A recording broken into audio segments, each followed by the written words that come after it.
So, in our last episode, Brooks, we said that this week was the last international game, but we made a mistake. There's actually a game going to happen in Madrid this upcoming week. Yeah, we rarely make mistakes, so our apologies. But the reason why is because the Commanders and the Dolphins are playing, so we just thought we could glance over it. When you go from Real Madrid to the Dolphins and the Commanders, I would also not want to go to the game if I was near the Bernabeu. Yeah, it's fair, but hey, the Commanders had a good, or the Dolphins had a good week this week. Commanders not Yeah, so the much, Commanders but not. we got a lot to talk about from this week, so let's jump right into it. Welcome to the greatest podcast on earth. Nothing agreed. We have a great show for you tonight, so stay tuned and buckle up.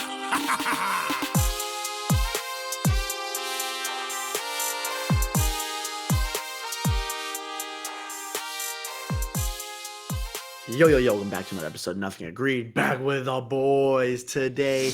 Week numero 10 is in the books. It is, except for one game, Baron. That is your Monday night game. How are you feeling today and going into that one? Feel pretty good. Everyone's healthy for the most part. Got new players. Yeah, going on the road to play the Packers. I think it's going to be some cold weather up there tonight, possibly even some snow. Yeah, so we'll just see what How are happens. you feeling tonight? How are you? Oh, Just like Baron Burns, about the I'm good. team.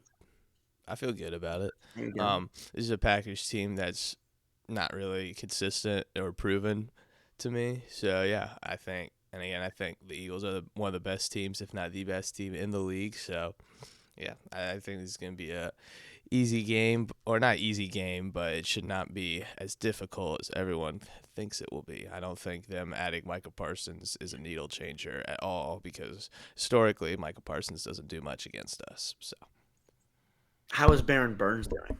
I'm good. How are you? Doing well, doing well. Well, we have some action to talk about in the National Football League on Sunday, Mm-hmm. um, after our Thursday coverage. So, Well, shall we normally, dwell right into it? normally we actually start with Sunday night football because that's the most recent, most exciting. But not this week because it wasn't exciting at all.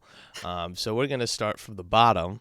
I'm gonna let you go with our Berlin game that went to overtime. Um, I know my Falcons well enough, Baron. If you can recall your memory, I said we would lose the game, we would cover the spread, we would lose a heartbreaker. And what did we do? We lost the game, we covered the spread, we lost a heartbreaker. I kind of felt like this was the final punch to like the small little belief I had that we'd make a run to the postseason. Um, it was very little, but as a fan, you still want to be hopeful.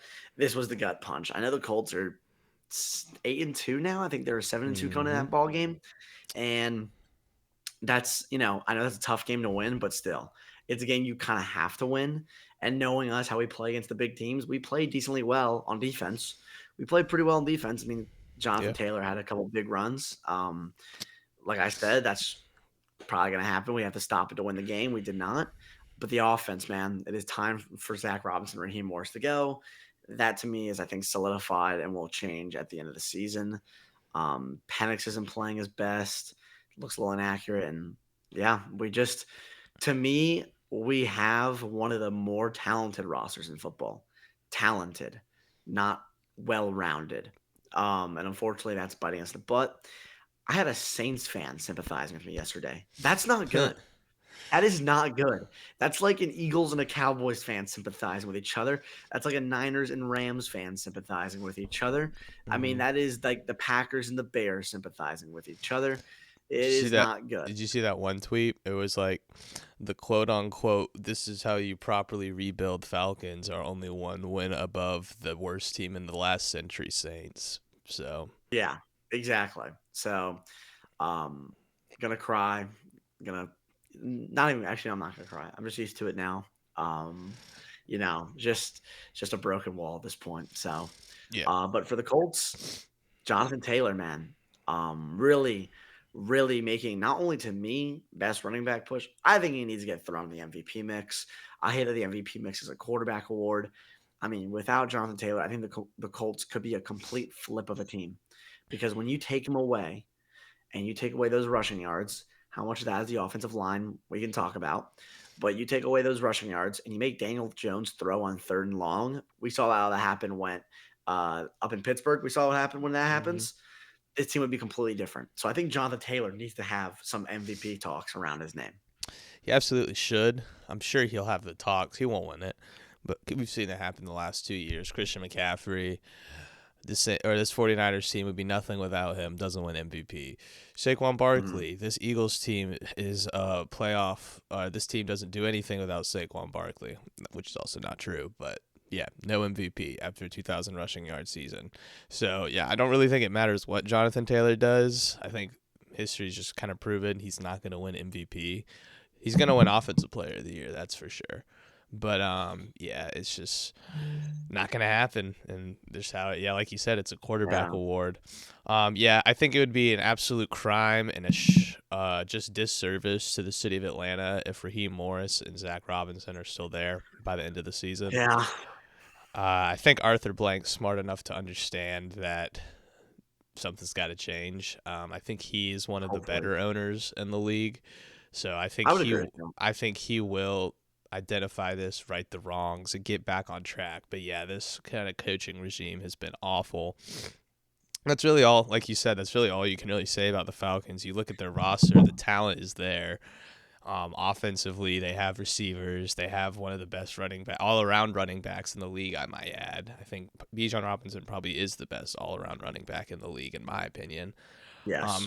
And you have a guy, Michael Penix, who's shown flashes of being a good football player. He's just got to put it all together, and that's kind of falls back to the coaching. So yeah, I would not expect any of them to be there. And then yeah, defensively, like you said, there's talent all around the ball. It's just not being utilized correctly.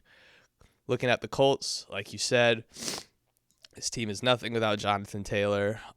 They've been playing proper football all season. I've been saying this, ground and pound. You don't put Daniel Jones in situations to win you football games. You just ask him to do what he needs to do, and you'll be fine. That's what's happening. They're running the ball through Jonathan Taylor. They're not getting to 3rd and longs, 4th and longs, and yeah, they're playing consistently good football. So when you have a team like that, you just have to kind of look at that and be like, yeah, they're a good football team, despite who they play. They beat the teams in front of them, and they do it in a respectable fashion. So yeah, I would still say the Colts are probably the best team in the league until they get dethroned, but we'll see.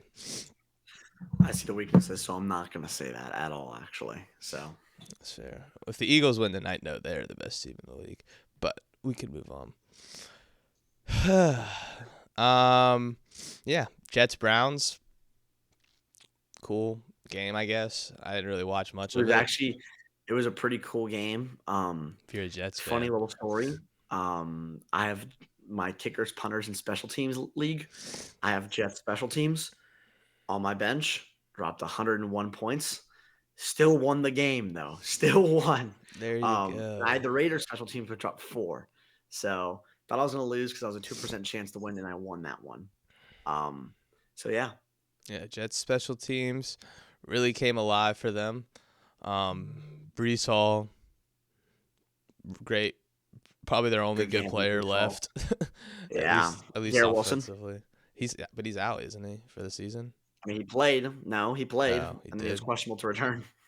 Yeah, he had 3 targets. Wow. All right. Yeah. Well, yeah. Yeah, because Justin Fields sucks. Let's just say how it is. It's not like Dylan Gabriel's much better either. I mean, 17 for 32 is just bad. So yeah, that's true. I didn't see where there's like long touchdowns or there's like. He had a dump off to Njoku for the first touchdown of the game. It was a little rub route to the right. And then the second touchdown he threw a good bullet to Jerry Jeudy in the left corner of the end zone. He made a good, I don't want to say diving play, but falling down catch while contested. Okay. So now I'll give that to him. But yeah, I think the real story of this game is why are the Jets striving to win football games? You have all this amazing draft capital. Wouldn't you want to capitalize it with the first overall pick?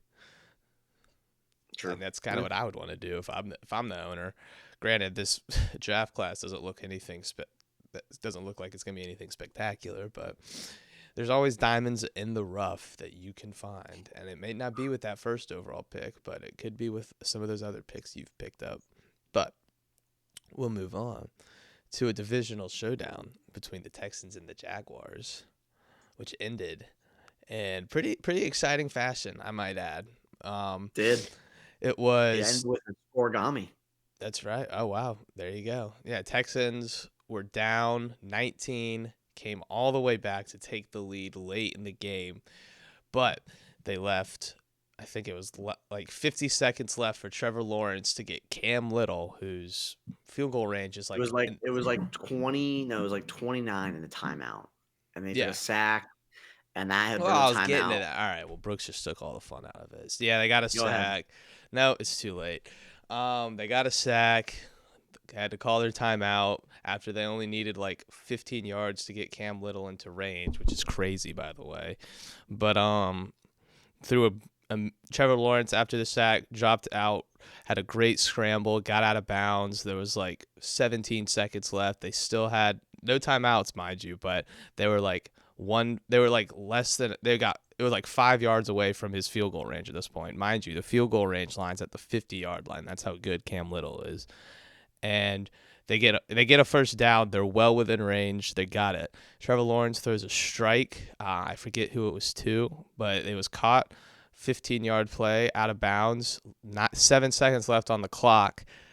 Flag, hands to the face on the offense. Awful, awful, awful. That was a game-winning play to now it's Hail Mary time. 7 seconds left. You don't really have time to get out of bounds anymore and kick a field goal. Trevor Lawrence drops back, looking, no one there. Tries to roll out. As he's throwing, he gets hit from behind. The ball's out, and it gets picked off by one of the defensive linemen, who rumbles it back for a pick six. Game over. There you go, Rankins. Now, personally, me as the coach, 7 seconds left, right? Mm-hmm. Call me crazy. I forgot exactly where the ball is. Throw an 8-yard out route. Takes you 4 seconds off the clock. They wouldn't have been in range. It was a bad. I don't care if it's a no. I think they would be in range. A 75-yarder for Cam Little is possible. You look at the 70-yarder he had in Jacksonville. He made that with leg to spare. You look at the 68-yarder he made. He made that with leg to spare. Give him 5 more yards. I think he can still have the opportunity. That's my thing. The line was at the 50. That's a 67-yarder. I think if you put him at a 72, 73, he can still bang it. So even at a 75, I still have confidence in him. Yeah, but they had to, like, not to make it, but to have the leg. I know he has the leg. Oh, I know, but they lost yards because of the penalty. Correct. So then the 7 seconds, right? I just don't think 8 yards was enough. That's the whole point. I think it is. To give him an opportunity, yes. No, because I think they needed at least 10. No, to get to the field goal line, they needed like 12. But I'm telling you, look at the 70-yarder he hit in the preseason. No, I know. Look at this 68-yarder hit. He hit that with like 10 more yards to go. Like 8 to 10 more yards to spare on the leg. I kind of thought the field goal target line was where he hit the 71-yarder, so that's why they were saying that. Well, it's 40. It was at the 49-50, and then plus 17. It was at the direct 50. So you guys. Yeah, so the 67-yarder. So to me, if you get within 7 yards of that, you give them an opportunity. I guess, yeah. I guess that makes sense. I mean, I'll find exactly where they were just to, Mm-hmm. I said they were trying to go for a Hail Mary. They very well could have been doing what you were doing. They were on their own 35. Okay. Mm-hmm. If they hit a 8 to 10, let's say they hit an 8-yard out route, right? They get to the 43-yard line. Mm-hmm. That right there is a 74-yard attempt. And I think Cam Little can make that. You get a 10-yard, that's 72. He can make that. Yeah. It's very slim, but he has the leg. Go back and watch the play they ran, because I remember now they put up the replay afterwards. It was a rollout levels concept, so it was an out route, corner route, dig route. If you look at the Texans defense, I think they rushed blitz 3. I think they had 5 guys like just stacked on the sideline on each side. Like no one was, and one guy was in like the middle. There was no They one in the they middle. ran the routes too far. I just don't think any sort of like if they I don't think they would have got a 10-yard out route. Is my point. I think there was a person there that entire time. The only thing you were gonna get is maybe 3 or 4 dump off, get a little bit closer, or you got to go for the last crazy Hail Mary play. I just don't think that that's what the defense gave them. Kid's got a robot leg. I'm telling you, get Oh, him. he does, but I think that's what the Texans were trying to prevent, and they knew that because if you look at their defense, I mean, they were literally like stacked up on the sideline. Like there was no one was in the middle of no one was inside the numbers at all. Everyone was outside of the numbers on the defense. So I just don't think that would have been able to happen. But who are we to know? Honestly, Texans get the win. Good win for Davis Mills and the crew. Jaguars kind of falling behind in the divisional race. We'll talk about that here at the end of the episode, like we did last week. But yeah, this is looking like the Colts division to lose at this point. But another divisional showdown, and this one's probably even more surprising. The Buffalo Bills get blown out by the Miami Dolphins. So this is another instance where we have to apologize because we didn't even talk about this game in our Week 10 coverage because we just assumed it would go the other way. That was not the case. Tua Tagovailoa and Mike McDaniels seem to have found some sort of passion, I guess. Their love for the game. I don't know what to tell you. Bills won their Super Bowl last week, so I guess the rest of the season doesn't really matter anymore. I guess that's what I'm getting from all that. But yeah, I can't even say. Yeah, I guess it's just the Dolphins defense just said, "Hey, we're better than what everyone's saying, and we're gonna beat you," because that's exactly what they did. As I'm looking at the Turnovers stats really here. helped them. Yeah, I know. So I'm looking at. I didn't watch a second of this game because this was the one game I oh, didn't put on. it was Because turnover after turnover when the Bills had it. I mean, James Cook bounced left outside and fumbles the ball. Josh Allen went on a QB sneak, okay? It was a tush push. He went through the hole and was getting like held up and he was driving. So he could have got down at any point, which you don't as a football player. You keep getting the yards. But he had a tush push that went 13 yards and then he got the ball punched out. Like it was crazy. It was literally like everything that was going wrong was going wrong. So yeah, well, yeah, and Tua was delivering. I forgot exactly how many it was, but he threw I think his first 15 passes. He had one interception, which was his only incompletion. So he was delivering that game. Jalen Waddle had a big game. Devon A. Kane on the ground. Fume. yeah, Yeah. he was the from what I'm looking at, he was the real savior. Yeah, you're right. Turnover central. Yeah. Dolphins, though, why are we winning football games? We're looking to improve our team in the draft because the season means absolutely nothing. So, kind of questionable, but yeah. I mean, still, it feels good to beat a division opponent, especially one that has playoff aspirations. Yeah, and don't worry, we'll be talking about the Bills later in this episode again. But yeah, pretty pitiful performance from Buffalo's. Is it Buffalo season now, Brooks? I don't know how good these Bills really are. I mean, Yeah. it's kind of hard to judge it's great when you beat the Chiefs, but when you lose to teams like the Falcons and the Dolphins, it makes everyone look at you and be like, Yep. well, are you Can't- good if you or lose- are you If you not? lose to the Falcons, you're a bad team. So get out. Yeah.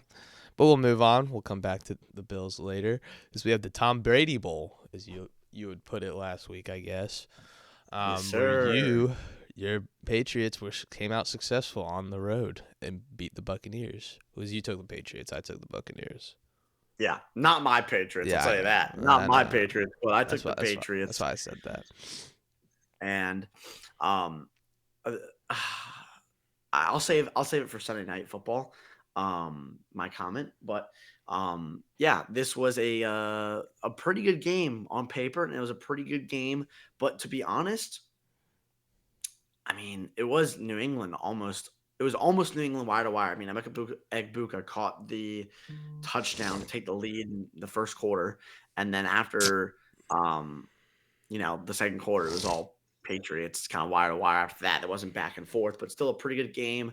And Baker played his tail off. Drake May, though, MVP frontrunner. The MVP May. He may bring you some pain and he may bring you happiness, but we all know May's the GOAT. So Yeah, it's kind of deja vu almost with those Patriots. Travion Henderson, I'm so glad you finally decided to break out after I finally benched him. So that's always fun.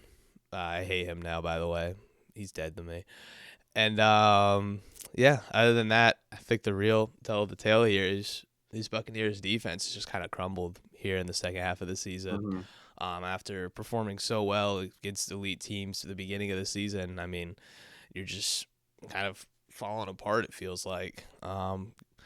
Because, I mean, you look at this Buccaneers offense, at least statistically, it doesn't look like they really did anything wrong. Baker Mayfield, you probably could have been better. I'm going to assume a lot of these yards were garbage time because I'm looking at his completion percentage, and it's not great.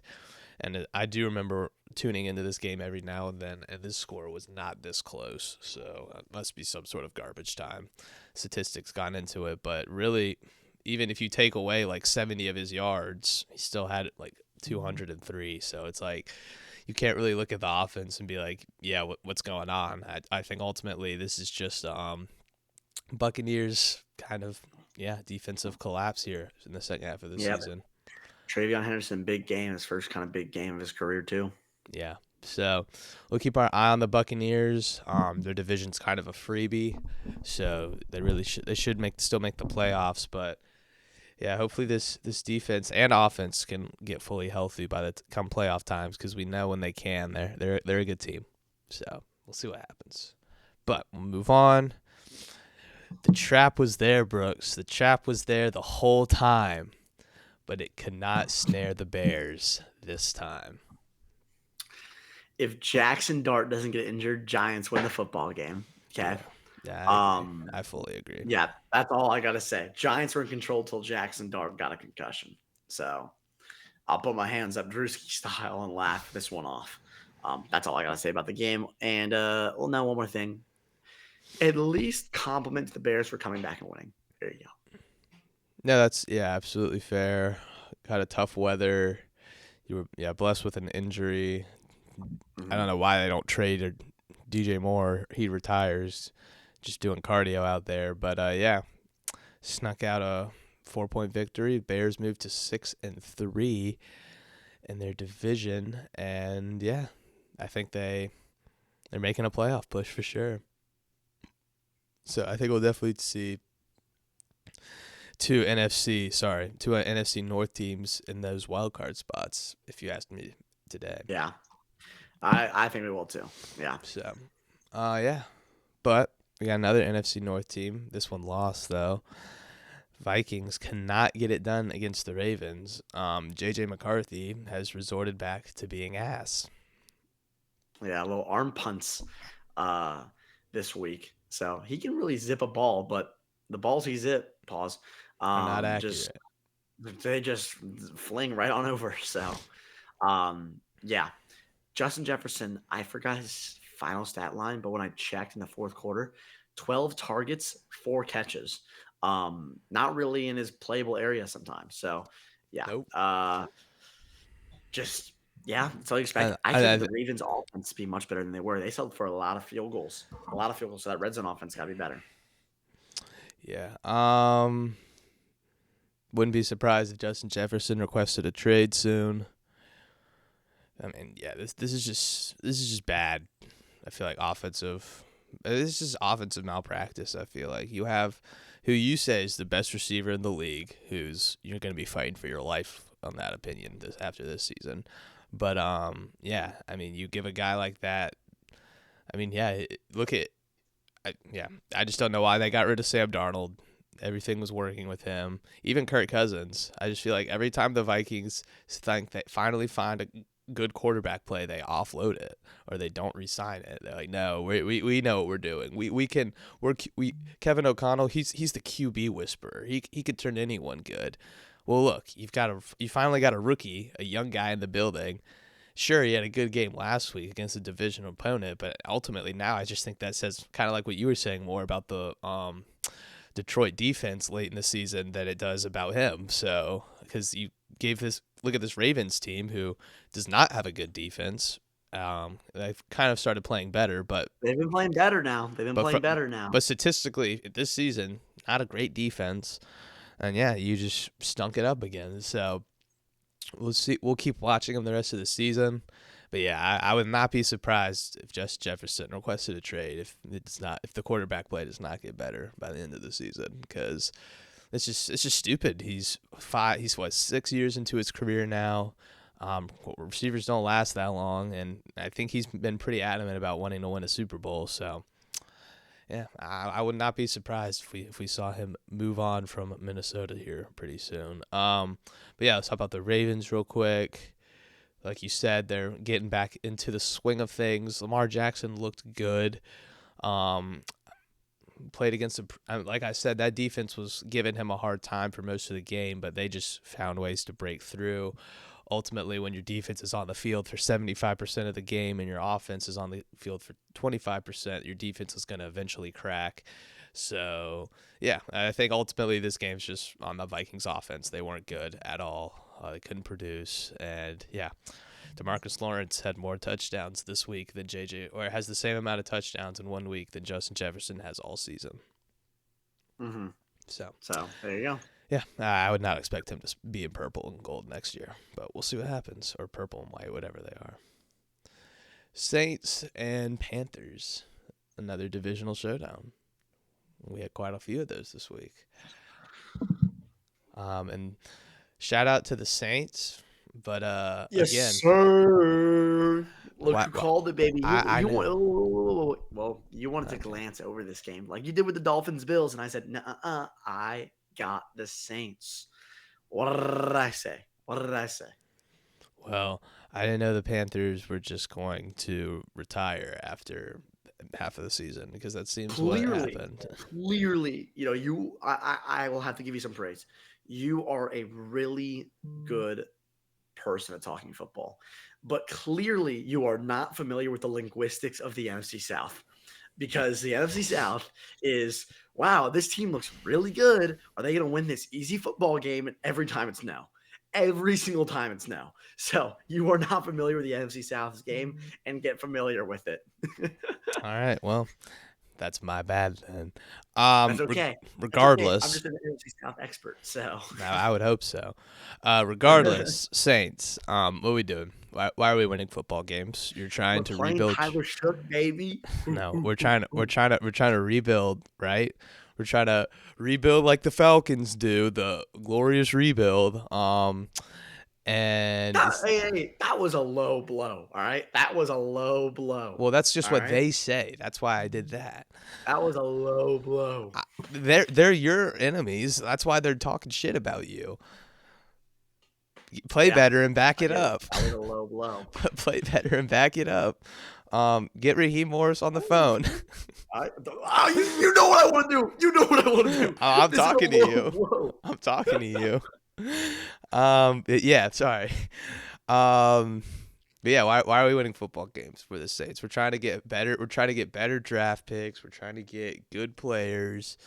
Cool. It's cool that you beat the Panthers, but on weeks when the Jets are winning football games, you can't be winning football games too. That's when you need to lose so you can set yourself apart to get the number one pick. But I digress. I'm sure they're just as happy with number 2 if it means they can beat the Panthers. But let's stop. Let's stop winning football games. We need to rebuild for the future, because this season is meaningless. And Kellen Moore, please come back. All right, let's move on. Cardinals Seahawks. Actually, before we do Cardinals Seahawks, now that we're done with all the 1 o'clock games, we're gonna do every single 4 o'clock game, and Sunday Night Football was a complete blowout. Yeah, it was not fun to watch at all. I'm just gonna skim through these right here, and this is ultimately the reason why we did not start with Sunday Night Football. Seahawks beat the shit out of the Cardinals. The Lions beat the shit out of the Commanders. This game was I'll give some credit where credit's due. Rams 49ers was kind of a good game up until the fourth quarter, where the Rams then just proceeded to beat the shit out of the 49ers, and the Steelers took 4 quarters to score a touchdown. That's all I'm gonna say. So, anything you want to point out from these games specifically, Brooks? Anything that really stood out to you from these? Yeah, absolute blowouts. Yeah, the run game for Seattle looks pretty good. Seattle still one of the best teams. Jackson Smith and Jigba had that head injury, but still playing Yeah, like a beast. prayers up for him. Yeah, Matthew Stafford, 6th quarterback ever in NFL history to have, I think it was 3 straight games of 4+ passing touchdowns. Yeah. Yeah, great from him. Lions doing Lions things, baby. Yes, sir. Their team high, season high, I think, for total yards and but maybe that's not true, but I know for certainly it was yards on the ground, rushing yards. They had the season high, so punching around the football on the ground, doing well. This is what I wanted to bring up. I was saying earlier. How much of the Chargers Steelers game did you watch near the end at all? No. Like at all? Turned Okay. it off. So, Probably halftime. Near the end of the game, Ladd McConkey caught a deep ball.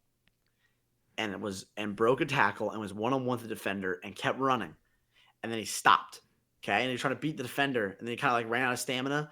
And he had people coming behind, but they couldn't get there in time. And he got brought down about the 12-yard line. I played this week in fantasy Travion Henderson, Jonathan Taylor, Jackson Smith, and Jigba. I lost the game by 1.9 because if Ladd McConkey got to the fucking end zone, I would have won. And you know what the worst part about this too? Ready? I have Michael Badgley. He missed a field goal. If he makes that field goal, the game doesn't go to overtime, and I win the football game. Also, he has Jonathan Taylor, who ran in the overtime rushing touchdown. So if the game just ended there, I would have been good because that was a fumble on Tyler Warren, but I digress. Anyways, also Travion Henderson broke a big one. He was like, should I get down? Should I get down? Yes, get down. Because if you got down, I would have won my fantasy game. So, and Quinn Johnson dropped a 10-yard pass earlier in the game. If he catches that, I win my damn game. And I played against Jonathan Taylor, Travion Henderson, Jackson Smith, and Jigba. Oh my God. I was literally, what a game it was, but damn. Yeah, I was on a 5-game win streak, and that happened. I gave up on fantasy football last week, so I don't care. Yeah. Big game for me. From you can see Devon Akane had me a big game. Ladd McConkey, man, Quinn Johnson, you got to get there. I had to replace. I'm pretty sure I played against Achane and Jonathan Taylor. Yeah, that'll do it. So I literally texted and Smith and Jigba. Wow. Yeah. I texted our group chat and I said my game is over and it's not even 1:00 yet. I mean, that's how much I got killed by Jonathan Taylor and I almost won the game. So yeah, I was down. I went from a 8% to start to 3%, or 19% after Jonathan Taylor, all the way down to a 3%, all the way up to a 41. And then when Travion Henderson ran that football and scored a touchdown, the long touchdown, I went from a 41% favorite to a 10% favorite. I mean, I got killed by that play. So yes, that's all we can talk about with these games. Yeah. All right. Well, that concludes our Week 10 coverage. We'll see who wins tonight. Packers, Eagles. Yep. Obviously, I have the Eagles. I would assume. Actually, I don't know who you'd have in this game. I have the Eagles winning this game. Yeah, I just think they're the better football team, better coach team. Obviously, I'm biased, so maybe Brooks can say some nice things about them. He probably won't, but we'll see what happens. There's also a very possible reality where they look terrible. The Packers look like Super Bowl contenders again at Lambeau under the lights, but we'll see. We'll see if that dream becomes reality. Kind of wrap this episode up with something we did last week. Look at the division standings again. So I thought that was kind of fun. Last week we had some discussions about New England, or Buffalo overtaking New England. Can we put those to bed now? I'm gonna say no. I am. This is New England's division to lose now. Assuming they as long as they keep playing the way they play, they're gonna win that division. And Buffalo, wild card team for the first time in Josh Allen's career. That'd be something. Is that true? I think it is. Or it might not be rookie and they didn't make. Yeah, there's gotta be at least 1 year where he wasn't. Well, let's put it this way: he might not have actually. made the playoffs. When did Tom Yeah. Brady leave the Patriots? 2021, When was Josh Allen's rookie season? 2018. Okay, so there's like a 2-year period they probably could have been a wild card team. We could do some research on that. Actually, I'm sure if some ESPN will probably put something about that out on Instagram at some point if that's true. So we'll just keep The our eyes out for that. Patriots are minus 230 to win their division. Yeah. Baltimore looking like they're closing in on taking back that division, which is this could be some pretty cool to see. The one thing Baltimore is minus 280. Yeah. I will say at this pace though, whoever wins the AFC North is most likely going to be the 4 seed. So we'll see who that 5 seed is, that number 1 wild card team, because that could be a really good playoff matchup. And that could be a barn burner of a game, baby. But I'm saying like that could be, if these standings don't change much, that could be like maybe a Ravens versus Buffalo round 1, Ravens versus Chiefs round 1. So we'll see what happens. But AFC South, big win for Indiana, big loss for Jacksonville. I just think that kind of widens Indiana's gap.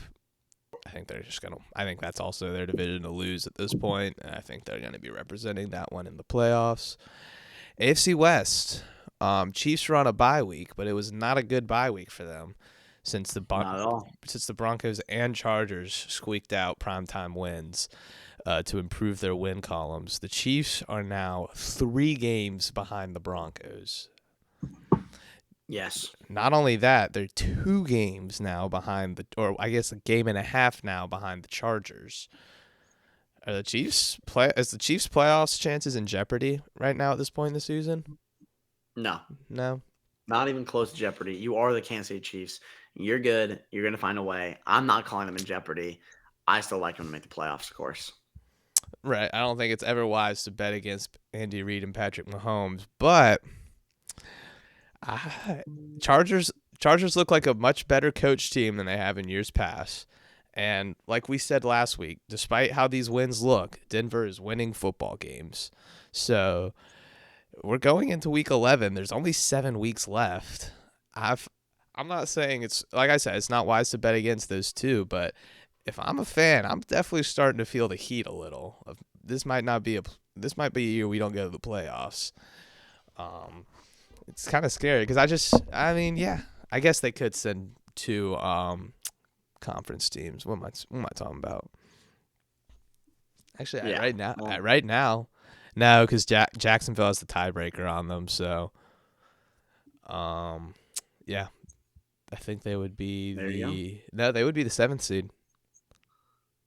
True.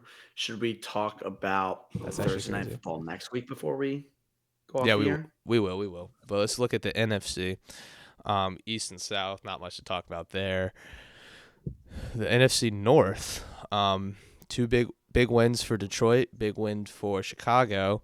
We'll see what happens with Green Bay tonight. But if they lose tonight, they will fall to 3rd place in their division.